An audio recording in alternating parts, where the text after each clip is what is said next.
An Army Ranger who killed Black guard, sentenced now. Update to a story we covered back in 2021, and now we're seeing a conclusion to it. Army Ranger Patrick Philip Byrne, who beat to death a security guard named Denise Miller in a plea deal agreement. Byrne received the lightest sentence possible for first-degree murder in Washington. 20 years in prison. Now, he originally faced life without parole, since Washington state does not carry the death penalty. Beat her to death. Let's remind you of the brutal crime. With millions watching and many people benefiting from this program called Indisputable, we just need 1% of the viewers to become a paid member so we can continue to bring this content to you. Now back to the show. According to the probable cause arrest affidavit via KIRO 7, Byrne was drinking at a bar in downtown Tacoma. He and his friends got into an altercation with another group before the attack. His defense attorney, David Katayama, said he was punched and hit his head on the concrete during that brawl before he attempted to get into another venue, where he was intercepted by newly hired security guard Denise Smith, who had only been on the job a few days, according to the affidavit, just doing her job. Lena Blackstar with the details on this one. When she told him the building was closed, Byrne unleashed on Smith, assaulting her for nearly 10 minutes. According to the affidavit, surveillance video showed the Army Ranger slamming Smith to the ground, punching her in the face repeatedly, dragging her around by her braids.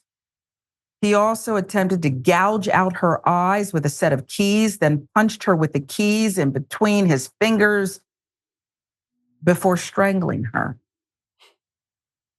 A light sentence, 20 years. He'll get out.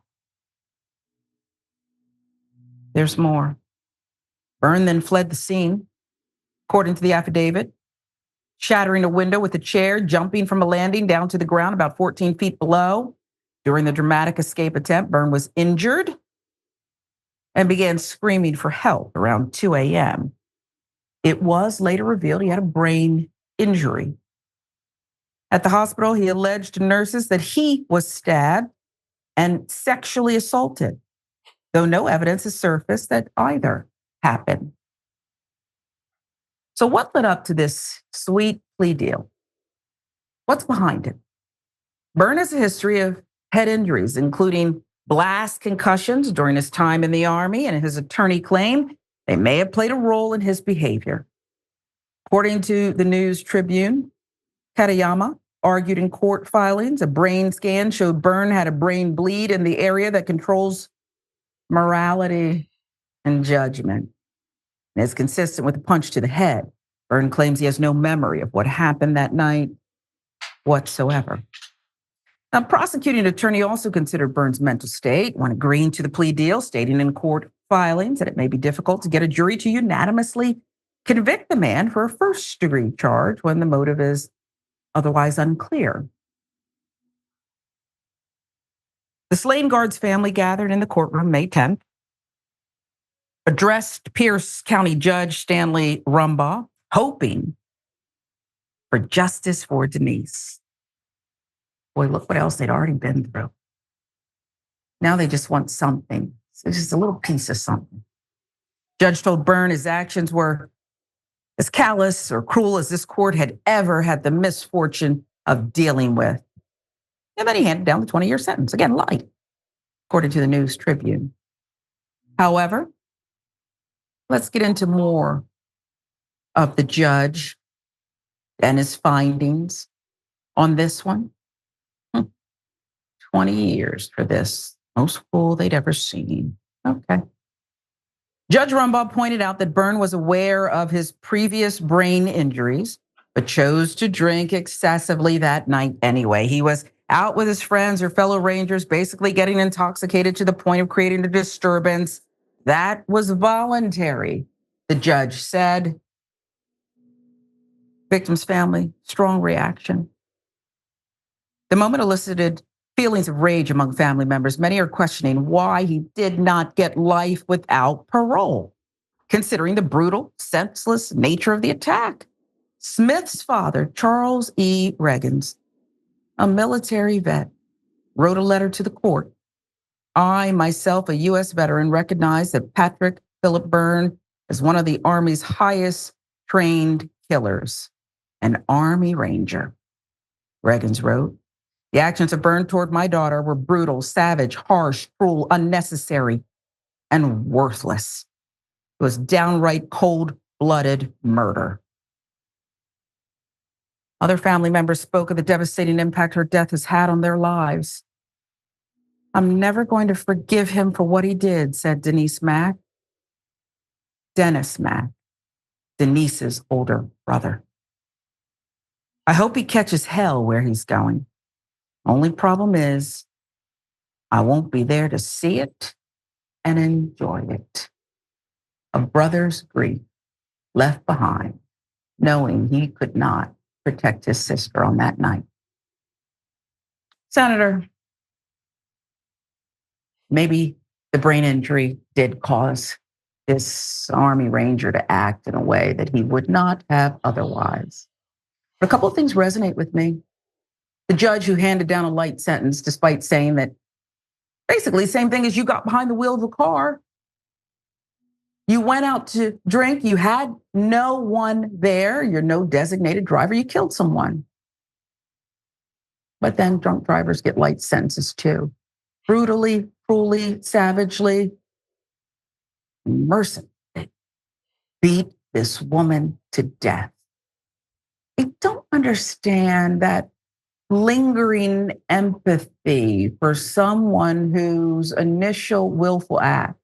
Again, if you have seizures, you know you're supposed to take your medicine, perhaps your license is restricted. You should be out at a certain time or eyesight, nightfall, whatever. When does a Black woman's pain, are we still at the point where they don't believe we feel it the same and we don't grieve it the same? When does a Black woman's life matter more than a savage, vicious killer, a white man who did this? And here we are with this justice system yet again. Yeah, Sharon, I sighed deeply. I mean, you really laid it out. The judge in this case said all the right things, but his sentencing does not match the words that he used to describe what this Army Ranger did to Miss Denise Smith. I want to remind our viewers again, and Sharon, you read this out. I mean, he flipped out over her doing her job. He unleashed on her, according to the report, assaulting her for nearly 10 minutes, slamming her to her face to the ground, punching her in the face repeatedly and dragging her around by her braids. Mind you, he also attempted to gouge out her eyes with a set of keys and then punched her with the keys in between his fingers before strangling her. Now, Sharon, I agree with you. Maybe, because there may be something about this case that we don't have the knowledge of, maybe. But let's step back from this. Every single action that this man took against Denise reminds me so much of the violence against Black bodies that Black people have had to endure for generations, all the way to lynchings where they burn the body, the type of lynchings where they castrated, the lynchings where the whole white town got together, even brought their children. They sent out postcards reveling in it. The way this man did Denise reminds me of that. And then in the courtroom, he had the temerity to say that he was not painted properly by the media, both in mainstream media and social media, that he was being painted as some monster. And I'm trying to line that up with how he killed Denise Smith. See, it's one thing to kill somebody, but the type of rage and deliberate nature of the savagery that this man used against Denise Smith's body, Sharon Reed, is exactly a reminder that Black bodies and Black pain does not matter. And again, although the judge said the right things, he did not sentence properly, again, unless we're missing something. Now, yeah, maybe he does. You know, that brain injury, they went all the way to say, hey, the part of the brain with the morality and all of that. Okay, duly noted. There's a however here. Denise Smith is dead. Her family will not have the benefit of seeing her blossom as a person and live out the rest of her natural life because of what this man did. This country does, unfortunately, have a double standard when it comes to black bodies, black lives, and it has a double standard when it comes to murder. If the victim is white and the perpetrator is black, historically, you can see with a few exceptions that the perpetrator gets a harsher sentence compared to if the perpetrator is white and the victim is black. I want our viewers to look it up, Sharon Reed. It is in fact true that there is double sentencing. There's a disparity in sentencing when the victim is black compared to when the victim is white. Those are the facts. And here we are in the 21st century, still dealing with that same reality. He's 29.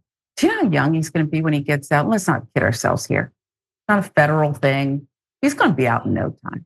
20 years, that's it. He's 29 now. He's going to have a full life ahead of him. And I don't want to hear one person talking about the brother who said, I'll never forgive. I don't want to hear the preaching, the talk about, well, you have to, and closure and this and that. They couldn't even give this family, they're never going to be the same. They have a life sentence. They are ruined. They're left in ruins. Couldn't give them an ounce. Remember, didn't even try to leave it up to a jury. Maybe a jury would have heard the gruesome details of the crime, how she was beaten for 10 minutes. I'm glad you said all of it again. 10 minutes. Maybe the jury would have said, we fight for her. And now you got to pay.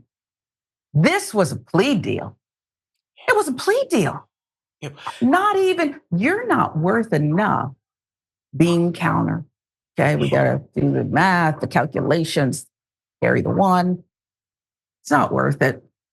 The chances, which only the prosecutor, I guess, and his team determined, did they talk to the family? Because the veteran father of Miss Smith had it right. The Army trained a talented, brutal killer. And that killer was turned loose on an innocent woman who was days on the job. And we don't even get to have a trial about it. I'll give you the last word. No, Sharon, the prosecutor, I'm glad you brought that up. That was just the last point I wanted to make to our viewers, is that the prosecutor is in on this, because the prosecutor could have said, no, we're going to go ahead and take this thing to jury. But the prosecutor caved and the judge caved as well. And there is no justice for this family. And your point is very poignant about the life sentence of this family. Just devastating. Devastating. And I didn't see where the prosecutors begged for more time, more justice. No, they didn't. Perhaps we'll learn more, but again, and Sharon, I know we're being. No, you go. We gotta go. Just this other point to my last point. He had enough sense though when he was at the hospital to lie to the nurses, right? To say that he was stabbed, and he was. I just want folks to wrap their minds around that. Not saying that the brain injury. I'm not saying that. All I'm saying is that brother man had enough sense to lie. Yep. To the nurse at the hospital. Boy, he was in pain, huh? He needed help. Yeah. He got it. And then he got some more. We'll keep following it. We pray for the Smith family.